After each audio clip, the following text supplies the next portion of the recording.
Le Morvan et les Vosges, deux massifs de moyenne montagne qui bénéficient d'un réseau hydrographique dense. L'eau a contribué à forger leur image identitaire, que ce soit sur les sites Natura 2000 de la Cure et du Cousin pour le Morvan, ou celui du plateau des Mille Étangs dans les Ballons des Vosges. À travers ces paysages particuliers, tout nous rappelle que l'eau est l'élément fondateur de ces territoires. Tout en découle. L'organisation de la société, le patrimoine bâti, une nature exceptionnelle. Depuis de nombreux siècles, l'économie locale s'est développée grâce et autour de ces cours d'eau. Agriculture, étangs, moulins. La fragmentation des milieux naturels, occasionnée par ces activités, perturbe le bon fonctionnement hydraulique et écologique des cours d'eau. Au fil du temps, on voit les populations d'espèces emblématiques diminuer et parfois disparaître. Conscients de la valeur patrimoniale de ces cours d'eau, les parcs naturels régionaux du Morvan et des Ballons des Vosges ont mis en œuvre des actions pour rétablir la libre circulation des espèces et des matériaux solides à travers le programme Life Continuité écologique. Avec le parc du Ballon des Vosges, oui, on est sur la même problématique de restauration de la continuité écologique, puisqu'on a des territoires particulièrement semblables. Pour ce qui concerne le Ballon des Vosges, ça concerne un territoire maillé d'étangs. Et puis pour ce qui nous concerne, c'est plus sur la valeur patrimoniale, notamment avec les seuils de moulins. Il s'agissait donc d'anticiper à partir d'un programme très bien élaboré, ciblé, chiffré, donc sur cette réglementation qui va être obligatoire pour tout le monde.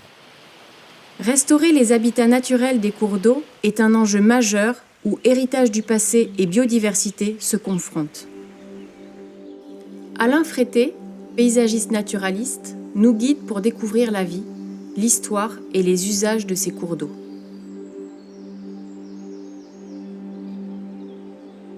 Nous partons à la rencontre des cours d'eau pour en comprendre les enjeux.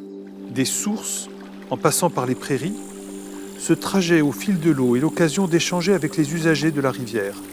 Un pêcheur, un agriculteur, un propriétaire d'étangs ou de moulins. Entre rivières vives et rivières domptées, ce voyage a commencé là, aux sources, dans la forêt.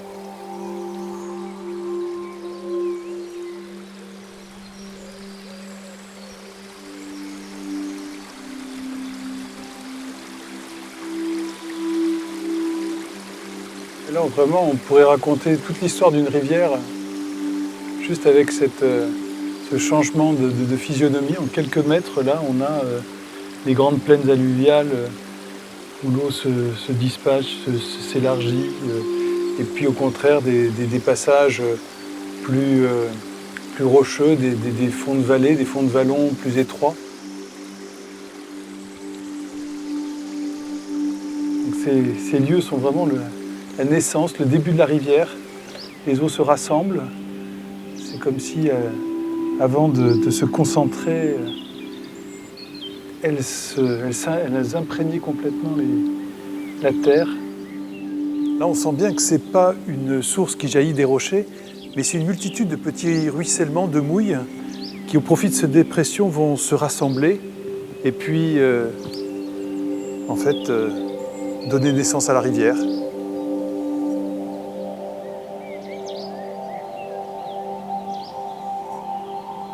L'eau n'est pas visible, elle ne court pas, mais on sent au bruissement juste légèrement en aval quelques cascades, l'eau qui commence à s'exprimer.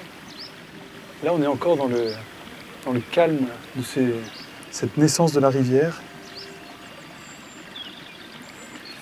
Le son nous attire et on sent bien qu'un tout petit peu plus bas, là, on va avoir l'eau qui se concentre.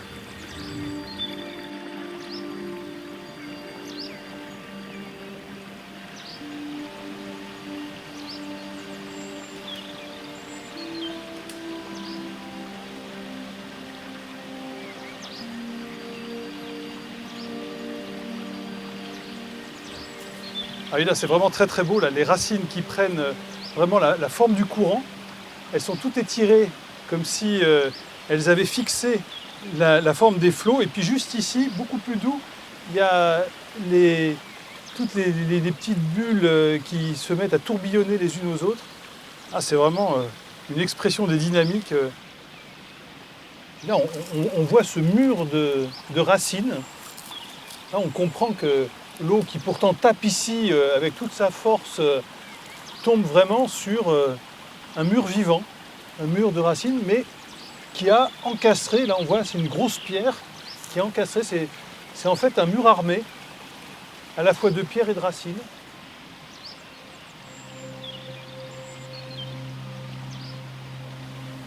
Là on passe vraiment d'un monde à l'autre, un monde où l'eau se cache, où elle frémit sous la prairie, en imprégnant vraiment les terres.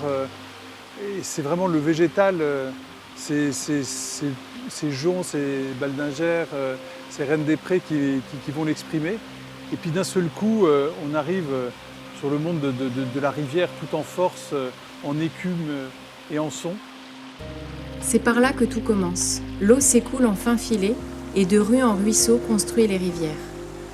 C'est aussi là que se déroule la source de la vie pour nombre d'espèces qui viennent s'y reproduire, comme la truite fario. Là, on a vraiment l'expression de la rivière vive. Les blocs de granit vont concentrer les flux, créer des remous, des rapides et puis des zones de calme. On imagine bien dans cet espace aquatique la diversité de la vie qui s'y cache. D'ailleurs, le pêcheur qui est là ne s'y trompe pas.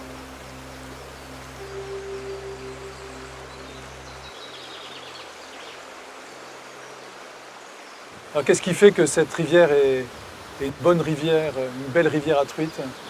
Il n'y a qu'à juste à regarder l'environnement. Des blocs rocheux et le courant qui passe entre de façon totalement libre. Et là, on sent une rivière qui a vraiment Là, c'est une rivière qui est vraiment dynamique. Elle circule entre les rochers de façon totalement libre. C'est des eaux courantes qui s'oxygènent d'elles-mêmes. Et donc, quand les truites vont remonter, elles vont remonter loin là pour Alors là, frayer. c'est une zone de vie là, dans les cascades où là, tu as peu de zones de frayère. Et, donc là, elles vont remonter plus là, haut. voilà. Donc là, dans ces cas-là, ce qu'elles vont faire, c'est au moment de la montaison, à partir du début 15, entre le 1er et le 15 octobre, elles vont commencer de bouger. Donc de sortir de ces zones là pour aller rejoindre les frayères à l'amont. Et des fois, elles peuvent s'engager dans des petits ruisselets, voilà. des petits fossés. Les frayères, tu en as dans la rivière, mais tu en as lit. également aussi dans les ruisseaux, dans tous les petits affluents. D'accord. Plus le substrat est libre et non colmaté, elles ont beaucoup plus de facilité à le creuser pour faire les nids pour la reproduction.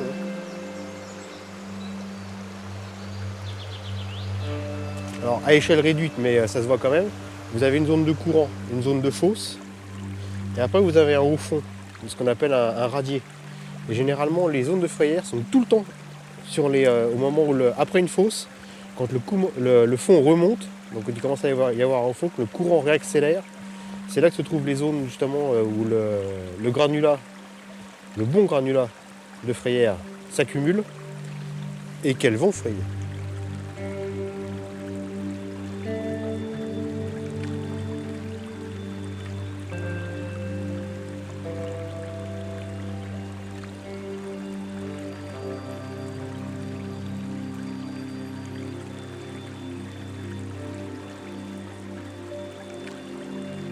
Tant que le substrat est bon, et regardez ce qui fait la qualité du substrat, vous arrivez à rentrer les doigts dedans sans problème. La granulométrie idéale, c'est ça. Donc ces petits ruisseaux doivent être vraiment protégés, regardés. Alors ces petits ruisseaux doivent être regardés avec beaucoup d'attention parce qu'ils sont c'est vraiment capital pour la bonne santé de la rivière. Parce que ces petits ruisseaux offrent en effet les conditions nécessaires à la ponte des truites fario. Leur connectivité avec la rivière est donc essentielle au maintien des populations de ces poissons. La truite n'est pas la seule à profiter de cette palette de milieux où blocs rocheux alternent avec les plages de sable, créant des zones de calme et de courants rapides. Liées aussi à la bonne qualité des cours d'eau, d'autres espèces comme l'écrevisse à pied blanc, le chabot de rivière, la lamproie de plein air et la moule perlière s'y côtoient. Donc la moule perlière, pour se reproduire, elle a besoin d'une espèce hôte, donc la truite fario en l'occurrence, ou le saumon atlantique, mais pas sur nos rivières. Et la moule perlière va larguer des jeunes larves qu'on appelle des glochidies, qui vont dériver librement dans l'eau et qui, au gré du hasard, vont se fixer dans les branchies des truites fario. Donc pour avoir de la moule perlière, effectivement, il faut une très très bonne qualité d'eau.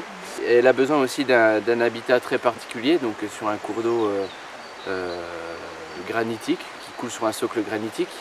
Donc elle se cache préférentiellement derrière des gros blocs, à l'abri des courants. Et puis elle a besoin d'avoir un sédiment, un fond de rivière qui est très très oxygéné pour garantir la survie des larves. Ces espèces emblématiques et indicatrices de la bonne qualité du milieu font l'objet d'une grande attention. Autrefois présentes sur l'ensemble du territoire national, les populations de certaines d'entre elles sont en constante régression. Plusieurs facteurs sont en cause. L'introduction d'espèces exotiques plus résistantes, l'altération de ces petits cours d'eau ou la dégradation de leurs lits, la mauvaise qualité de l'eau ou encore l'interruption de la communication entre les petits ruisseaux et la rivière. Après cette rencontre avec l'expression la plus naturelle de la rivière, la moins contrainte, on aborde ici des paysages plus marqués par l'homme. La rivière était calibrée, les berges étaient raides, sans végétation, et les vaches accédaient en tout point, provoquant l'érosion des rives et altérant la qualité de l'eau. Des travaux de restauration ont été entrepris. Une clôture a été plantée le long de la rivière. Un passage empierré a été aménagé pour permettre aux bêtes de traverser et de s'abreuver. Des boutures ont été plantées, du saule et de l'aulne. Et dans le lit de la rivière ont été disposées des pierres et des branchages pour diversifier le courant.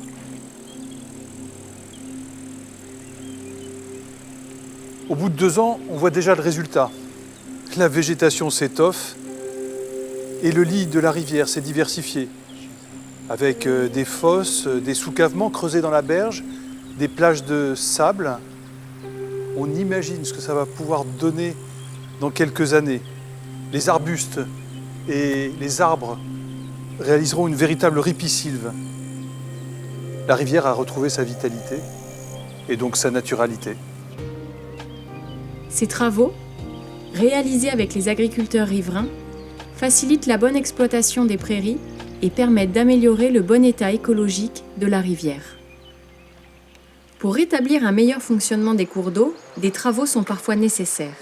Des études préalables sont réalisées.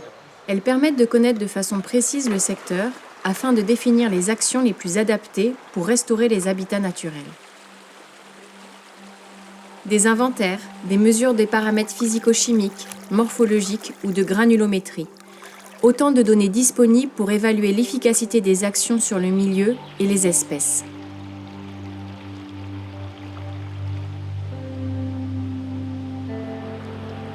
Les travaux entrepris pour restaurer le milieu naturel s'appuient sur le résultat de ces études.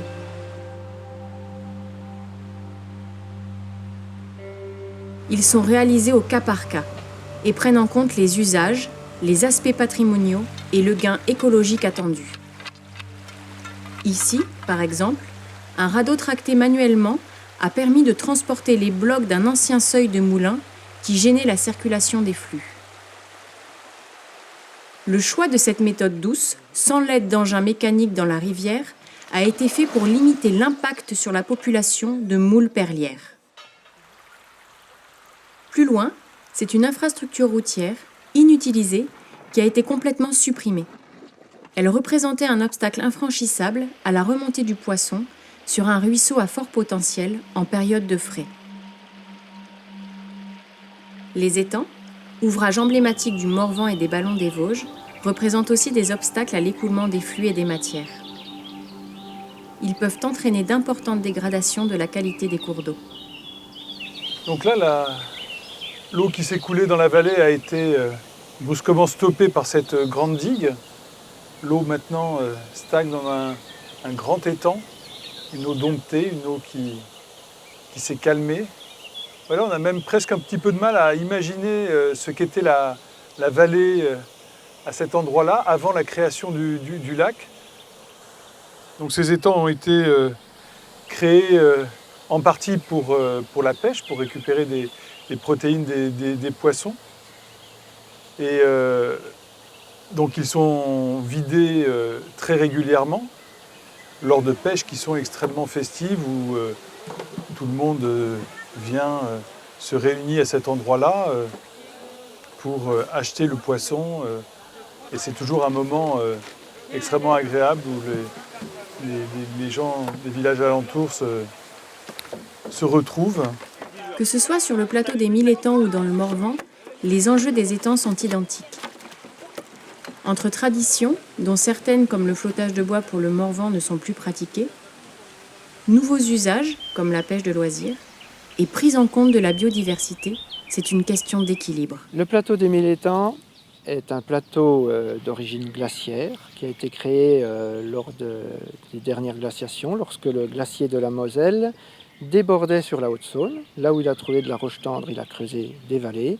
Là où il a trouvé de la roche plus dure, sur le plateau des 1000 étangs notamment, il n'a fait que raboter cette roche, créer des micro-cuvettes qui ont été ensuite aménagées au Moyen-Âge par des moines qui sont arrivés sur place et qui ont créé des digues pour retenir l'eau.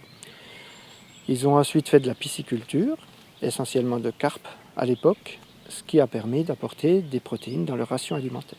Les périodes de pêche traditionnelles, comme au départ ce sont des moines, c'est quelque chose de religieux. On mange du poisson au printemps, à Pâques, et au moment de la Toussaint, à l'automne. Ça permettait, sans le savoir forcément, de vidanger des eaux froides, parce qu'au printemps elles sont fraîches, à l'automne elles sont déjà fraîches, et de ne pas surchauffer les rivières, les cours d'eau qui étaient en aval de ces étangs.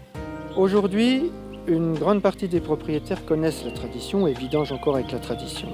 Ils continuent à occasionner très peu de dégâts, très peu de perturbations dans le milieu aquatique. Mais il se trouve que la tradition a évolué. Aujourd'hui, certaines personnes achètent un étang parce que c'est leur rêve, mais arrivent et sans mauvaise intention, ne connaissant pas les pratiques ancestrales, peuvent commettre des erreurs, qui sont cette fois-ci très graves par rapport au milieu aval. Utiliser l'eau disponible et la forme du relief, ce sont les deux conditions pour créer un étang. Il faut construire une digue, l'eau s'accumule, comble la vallée, l'étang est là. Mais cette construction peut altérer gravement la rivière et la vie de ses habitants.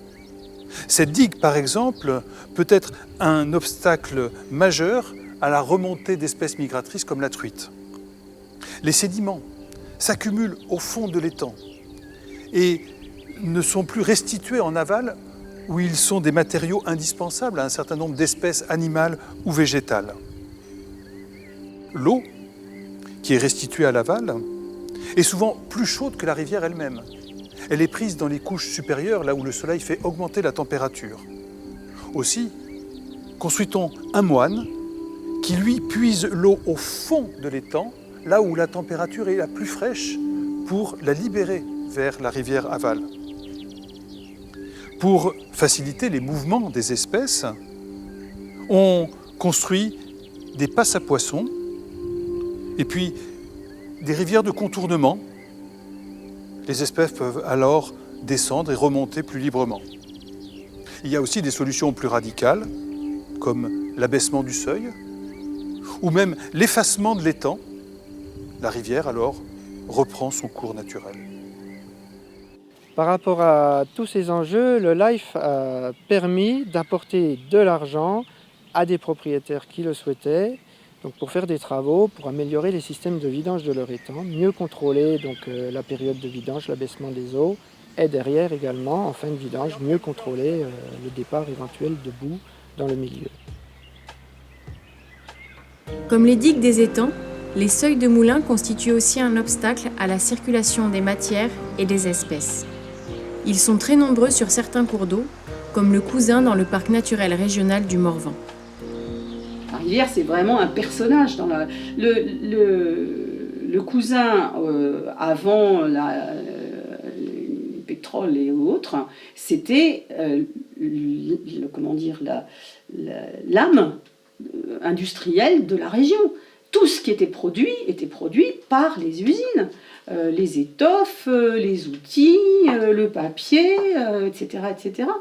Là, vous avez une bonne indication du cours du cousin avec tous ces moulins. Hein. On voit bien, vous en avez un là, vous en avez un là, vous en avez un là. Hein. On voit bien la succession des moulins les uns derrière les autres. Et sur tout ce cours-là, il y a environ 42 moulins. Si on rajoute la Roumanie, ça nous en fait 50. Hein. C'est-à-dire qu'ils sont vraiment très très proches. Et là, le fonctionnement de l'un et fonction également de celui de l'autre. À l'époque, il y avait une réglementation extrêmement précise avec des contrôleurs qui venaient vraiment contrôler chaque moulin. Ils contrôlaient la chute, hein, la hauteur de chute, ils contrôlaient les vannages, ils contrôlaient aussi les machines, hein, enfin ils contrôlaient surtout tout ce qui est indiqué tout à fait au début par le propriétaire qui dit j'ai une chute de temps, j'ai une production et une énergie de temps, etc., etc. Et ça, c'était ça qui était bien déterminé.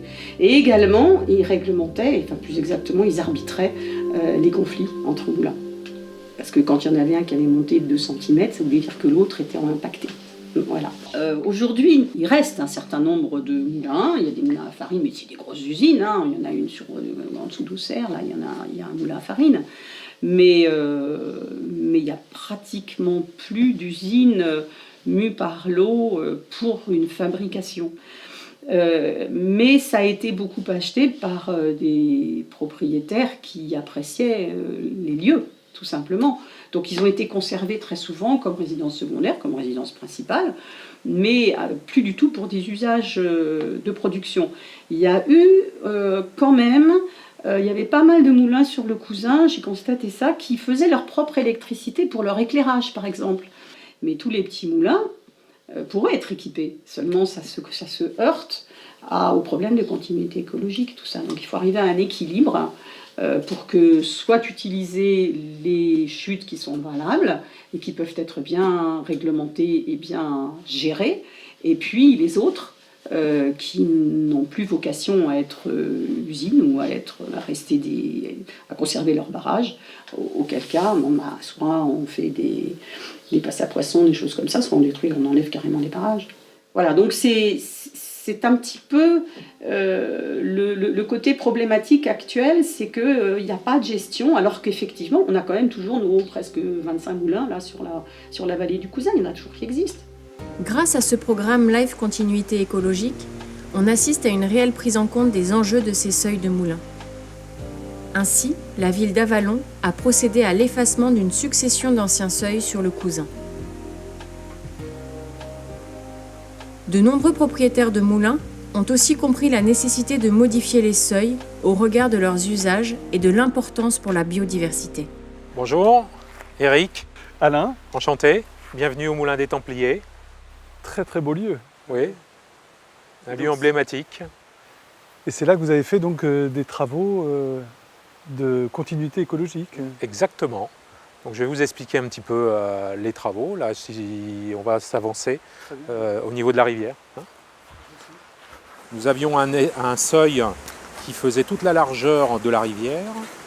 De ce seuil, nous avions en amont une étendue d'eau. La rivière coulait au-dessus du seuil.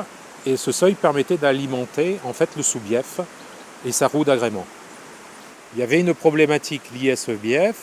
C'est à la fois un réchauffement des eaux, notamment en été, sur la partie amont du seuil, un empêchement de remontée de l'ensemble du milieu des truites qui sont emblématiques, et des truites notamment Fario.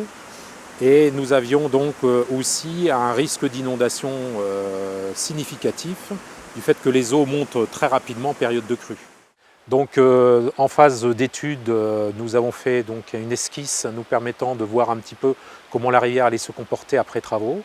Et après 3 semaines de travaux réalisés au mois de septembre 2015, en supprimant ce seuil-là, en recréant ce bras qui alimente notre roue dans le cadre du sous-bief. Ça nous a permis en fait de recréer un îlot, de travailler sur les défenses de berge et les enrochements, et ça nous a permis donc d'avoir un spot qui est différent de celui qui existait. Maintenant on a une rivière qui coule et on a aussi un risque d'inondation qui est donc amoindri du fait que le seuil est descendu. Donc c'était un vrai atout.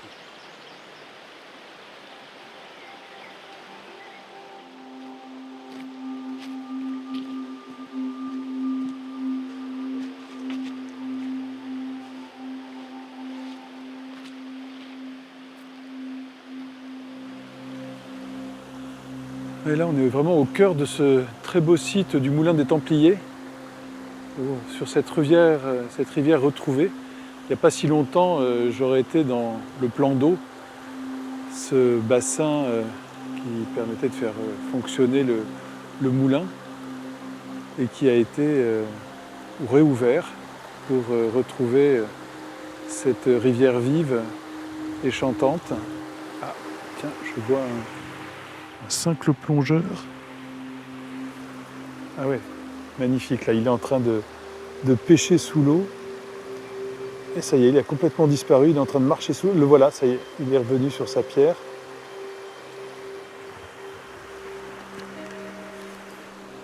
Et là, alors que les travaux finalement se sont terminés il n'y a pas si longtemps, la rivière a vraiment repris une très belle physionomie. Alors bien sûr, les naturalistes là, qui font les relevés en ce moment disent que la faune, elle, et notamment l'entomofaune, viendra s'y implanter plus doucement, 2, 3, 4 ans. Et on sent une très forte résilience et la rivière qui va retrouver ses marques et sa biodiversité avec une rapidité assez étonnante.